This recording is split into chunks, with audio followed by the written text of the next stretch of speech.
자, 반갑습니다. 9월 15일 금요일 이동훈 대표 모닝 브리핑 시작하도록 하겠습니다. 오늘은 다시 또 비가 오는 아침인데요. 자, 시작하도록 하겠습니다. 그래도 미국 증시, 한국 증시 어제 그리고 전일 밤 미국 증시와 한국 증시 모두 다 상승 마감했어서 오늘 뭐 크게 부담 없이 출발할 것 같은데요. 일단 시장부터 보고 가도록 하겠습니다. 자, CPI가 소화되면 특별하게 시장에 악재가 될 만한 요소가 없기 때문에 안정화를 참 빨리 보일 것이다 라고 말씀을 드렸는데 어제 시장의 적중이 그대로 드러났습니다. 자, 일단 한국 증시부터 보고 가겠습니다. 8월 CPI가 생각보단 둔화세를 좀 보이지 못하면서 불안하게 마감이 됐는데 결국 그게 이제 추가적인 금리 인상을 하지 못하게 되는 요건이 되는 거죠. 그래서 반등 출발 후에 추가 상승 마감이 됐고요. 어제 국내 증시 선물 옵션 만기 1일로 외국인들이 12,000계약 넘게 순매수하면서 투자 심리도 개선이 되고 불안감들을 많이 줄였습니다. 또한 이제 9월 FOMC 회의에서의 금리 동결은 이제 기정사실화되고 있을 정도로 97% 가까이 나오고 있고요. 박스권 장세는 이어질 수밖에 없는데 아직 주도 대형주가 화끈하게 뚫어주거나 그런 형태가 좀 없었기 때문에 박스권 장세를 아직까지는 염두에 두고 가셔야 됩니다. 대신에 이제 강조해드렸던 업종들이죠. 테마주들, 업종주들, 그러니까 강조해드렸던 것 내에서 계속 순환매가 돌고 있기 때문에 그 업종들 순환매에 동참을 하시는 게 지금은 소외 안 되고 갈 수 있는 부분이라고 보여집니다. 자, 미국 증시도 보겠습니다. 어제 8월 CPI가 애매한 모습을 좀 보였고 소화한 이후에는 특별하게 시장도 추가 하락보다는 반등에 조금 더 기울기를 높였는데요. 어제는 이제 PPI가 예상치와 전월치를 모두 상회하면서 불안한 흐름들을 좀 이어갔고 지난해 6월 이후로는 최고 상승률을 기록할 정도로 좋지 않았습니다.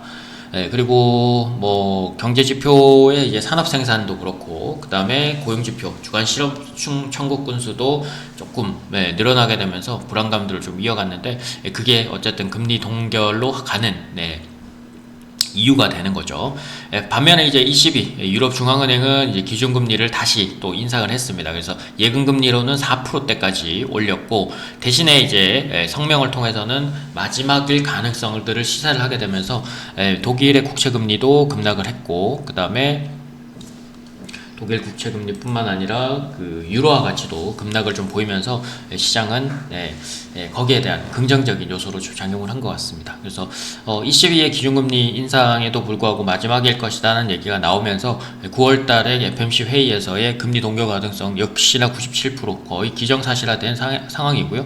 11월과 12월의 금리 인상 가능성도 약화가 되면서 금리 동결 가능성은 훨씬 더 높아졌습니다. 자, 어쨌든 그 부분이 이제 긍정적으로 작용을 할 것 같지만 그래도 시장이 빨리 갈 만한 이유가 아니라 시장이 더 내리지 않고 그냥 안정적으로 갈 수 있는 요건이 된 거라고 보시면 될 것 같습니다. 여전히 ECB도 금리를 올려놨고 미국과 국내의 금리 차이가 지금 최고조에 이르러 있기 때문에 국내 증시 쪽도 추가적으로 이제 통화위원회에서 금리 인상 염두를 안 할 수가 없고요.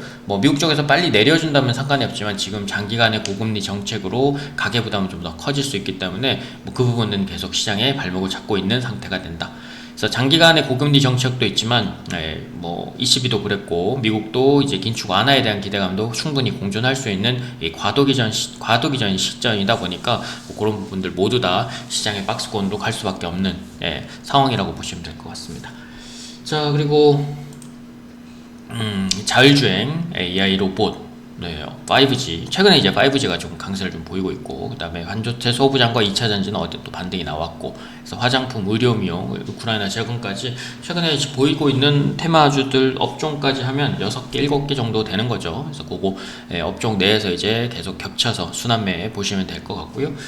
자, 시장의 주요 뉴스도 보고 가겠습니다. 어제 가장 큰 이슈는 ARM이죠. 영국 반도체 설계 회사인 ARM이 미국 나스닥 상장에 기대감을 좀 보이면서 국내 업체에도 영향을 미쳤고 어제 미국 증시 내에서도 장 마감 때 26%, 28% 가까이 급등 마감이 됐는데요. 이란에서 51달러, 52달러였던 주가가 68달러까지 장중에 이제 올랐었고, 그게 이제 반도체 업황에도 기대감을 좀 주었습니다. 또 거기에 이어서 이제 메모리 반도체 업황도 정상화 임박한다라는 얘기들이 들렸는데, 삼성전자에서 메모리 그 가격이나 또는 감산을 지금 생각하고 있던 부분들을 감산이 아니라 이제 정상화 조치를 좀 취하기 시작하면서 3분기, 4분기 지나면서는 공급 해소나 공급적인 측면들도 정상화될 가능성이 높아져서 반도체 업황도 그만큼 기대감도 커졌던 것으로 보입니다. 그래서 주성 엔지니어링, 기가레인, 넥스칩, 텔레칩스, 가온칩스, 하나 머티리얼즈, 유진테크 등이 강세를 보였고요. 자, 그리고 정부에서 10월 하이퍼튜브에 대한 예타 및 방사선 가속기 글로벌 허브 구축 소식에 초전도체 관련 주들이 좀 움직였는데요. 하이퍼튜브 자체가 이제 비슷한 형국입니다. 약간은 진공 상태는 아니요, 거의 진공에 가까운 형태에서 이제 그 이동 수단을 좀 만들겠다라는 이 하이퍼튜브의 개념인데, 그래서 초전도체랑 이제 기관 협력이 조금 비슷하다 그래서 어제 초전도체 관련주들이 다시 급등세를 좀 보였습니다. 서남, 덕성, 모비스, 동아지질, LS, 파워로직스, 신성델타테크 등이 관련주로 꼽혔습니다.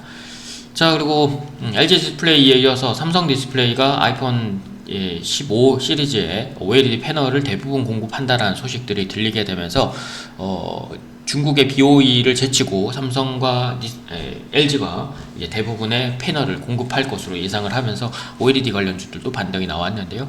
야스, 선익시스템, 주동 엔지니어링, 덕산 네오릭스, 힘스, HP 테크놀로지, 라운텍 등이 강세를 좀 보였고요. 엔비디아가 지금 그 HBM 반도체죠. 그 챗GPT 이후에 이제 또 다른 사업으로 지금 메타버스 얘기도 좀 나오고 있어서 메타버스 관련주로서도 뭐 선익 시스템이나 뭐 관련 OLED 패널 쪽 관련 종목들도 같이 동반해서 그 내용 때문에 좀 움직일 것으로 보이고요. 자, 그리고 5G 얘기가 지금 이번 주 내내 지금 나오고 있는 것 같은데요. 미국과 한국 정부가 6G 협력 공동 성명문 발표 소식을 좀 보였는데 12일, 13일 경제공동체 회의에서 만나서 그 얘기를 조금 하게 되면서 협력 공동 성명문을 발표를 했고요. 미국에서 이제 5G 인프라 투자를 10월 말, 10월 중순 넘어가면서는 본격화할 것으로 기대감을 보이면서 기가레인, 자람 테크놀로지, 에이스테크, 유비커스, 인스트루먼트, 그리고 기산텔레콤들이 강세를 좀 이어갔습니다. 자, 뭐 테마주도 있지만 업종으로 이제 올라오는 OLED나 반도체 얘기들도 좀 있었던 것 같습니다. 자, 오늘의 관심 종목들 보겠습니다. B&H테크, 심텍, 그리고 3기 EV 테스, 그리고 SFA 반도체, 디오요. 뭐 반도체 종목 2차전지, 뭐 엔터, 뭐 여러가지 좀 있습니다만 최근에 이제 계속 반도체 쪽 조정 1대 들어가셔야 조금 더 먹을 수 있고, 그 조정의 끝 마무리가 슈팅이 될 수밖에 없다라고 말씀을 드렸는데 오늘도 반도체 종목들이 좀 많습니다. 자, 오늘 종목들 차트로 먼저 보기 전에 어제 그리고 지난주에 이제 드렸던 애들 먼저 차트로 확인을 하도록 하겠습니다.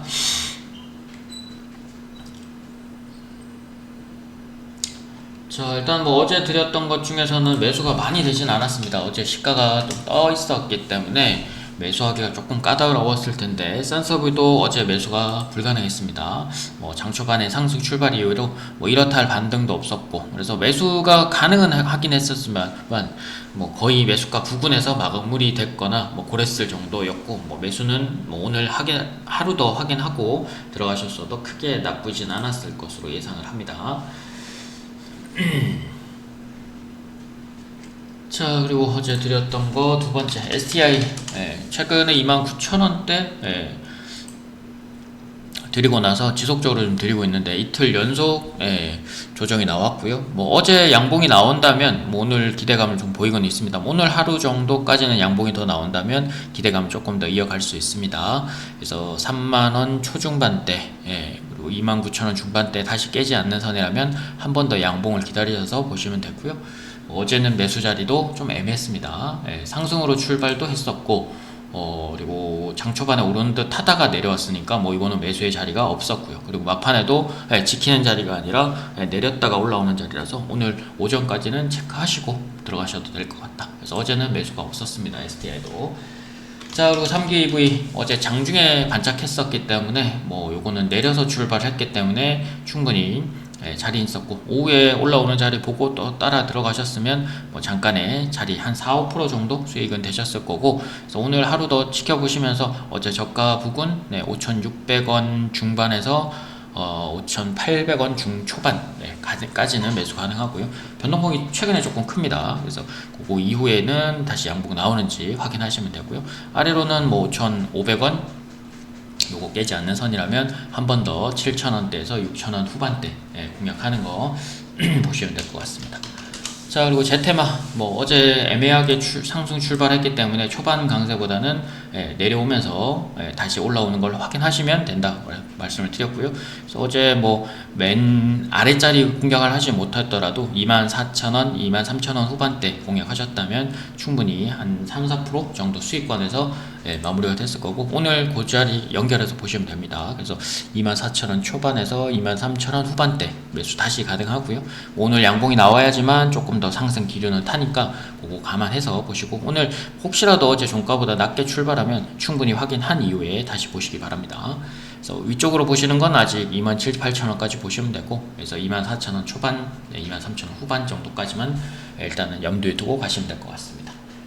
자, 그리고 SFA 반도체 뭐 얘도 뭐 이틀 3일 정도 조정이었고, 어제 양봉이 나왔으니까 오늘 하루 더 보실 수 있는 자리가 됩니다. 근데 어제 상승 출발 이후에 이렇다 할 뭐 약세를 좀 보이지 않아서 매수 자리는 뭐 조금 어려웠을 것 같고요. 그래서 어제 매수는 좀 어려웠고, 그래서 오늘 하루 더 흔들려 준다면 이 5,700원에서 5,600원 사이 정도까지는 매수가 가능하고요. 웬만하면 5,500원 깨지 않는 선에서 보시면 될 것 같습니다. 자, 그리고 CU박스 어제 매수 자리가 없었어요. 그래서 엊그저께 이제 들어갔어야 좀 좋은 자리라고 말씀을 드렸는데, 어제 시가 상승 출발하면서 시세는 30분 이내에 시세가 끝나버렸어요. 그죠? 30분 이내 시세를 건드려 보실 분들은 오전 시가에 따라 들어가시고, 그렇지 못할 분들은 하지 말라고 말씀을 드렸는데, 시가 뜬 이후로 10분에서 30분 시세 끝났습니다. 그래서 끝났다기보다는 조금 더 볼 수 있지만 오늘은 좀 불안한 자리가 나올 수 있으니까 조심하시고, 어제 들어가셨던 분들 그리고 실질적으로는 저는 어제 시가가 떴기 때문에 매수는 없었습니다.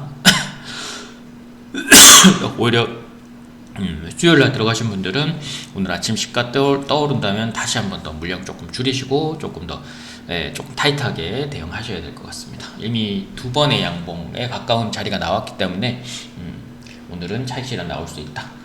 자, 오늘 첫 번째 종목 보겠습니다. P&H 테크. 최근에 좀 변동성이 좀 커지고 있고 거래량도 많아지고 있어서 2만원 중반에서 초반대까지 가능하고요. 아래로는 19,500원대 깨지 않는 선이라면 거래량 조금 더 늘어나면서 23,000원대에서 24,000원대 1차적으로 도전하시고요. 그 이후로는 이제 28,000원에서 7,000원대까지 보시면 되니까 그렇게 알고 계시면 될 것 같습니다. 자, 그리고 심택 어제 공개방에서도 드렸던 종목이고, 공개방에 드리고 나서 소폭 수익권이었을 것 같은데요. 어제 낮게 출발하진 않아서 장중에 조금 더 들어갈 수 있는 자리는 좀 높긴 했지만 충분히 들어갈 수 있는 자리였고요. 그래서 오늘 39,000원대, 4만원대 다시 돌파하면서 추가적인 시세 나오는지 확인하시면 될 것 같습니다. 아래로는 36,000원대 초반, 요거 깨지 않으시면 되고, 오늘 매수는 37,000원 중반에서 37,000원 초반, 어제 처음에 드렸던 고가격대가 제일 좋긴 하고요. 그 이하로는 조금 더 러프하게 들어가셨어도 36,000원 후반대 정도까지는 가능합니다. 대신에 이제 36,000원을 깨지 않는 선에서만 보시고요. 자, 그리고 세 번째 3기V 종목은 똑같습니다. 아까 말씀드렸던 고자리이고요. 그래서 5,800원 초반에서 5,600원 정도까지 가능하고, 5,500원대 깨지지 않는 선이라면 다시 6,700원에서 6,800원대 보시면 될 것 같습니다. 자, 그리고 테스 어제 장대항봉이 좀 나왔어요. 그래서 박스권 상단 부분까지 좀 왔고, 그래서 22,000원 중반에서 초반대까지 가능하고요. 22,000원 한 200원 정도까지 가능합니다. 근데 아침에 시가가 떠올라 버리면 역시나 얘도 거래량이 좀 증가할 수 있으니까 30분 이내에 시세를 보실 분들만 하시고, 그렇지 않은 분들은 충분히 내려오는 걸 확인하시고 보시면 될 것 같습니다. 아래로는 어제 장대양봉 나온 21,500원 깨지 않는 선이 제일 좋고요. 요거 돌파되면 다음 자리는 26,000원에서 27,000원 정도까지 가능합니다.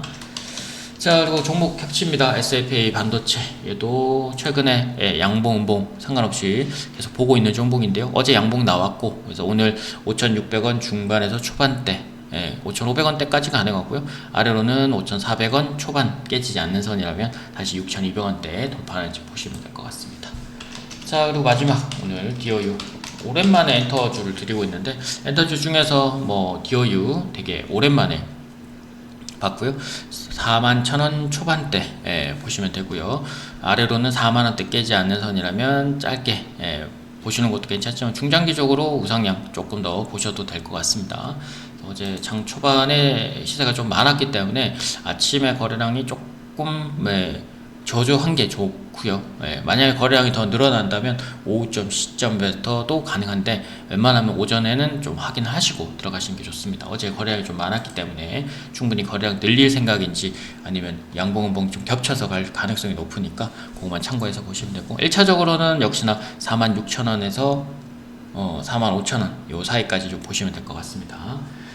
자, 오늘 뭐 출발은 괜찮겠지만 과연 이제 연속성의 호재였냐 아니냐는 좀 판단할 필요는 있을 것 같아요. 그래서 어제 국내 증시가 미리 미국장보다는 먼저 지금 상승을 한 것 같은 느낌은 좀 들고, 물론 오늘 상승 출발까지는 하겠지만 그 이후의 상황들은 조금 수급 상황 체크하면서 보시는 게 좋을 것 같습니다.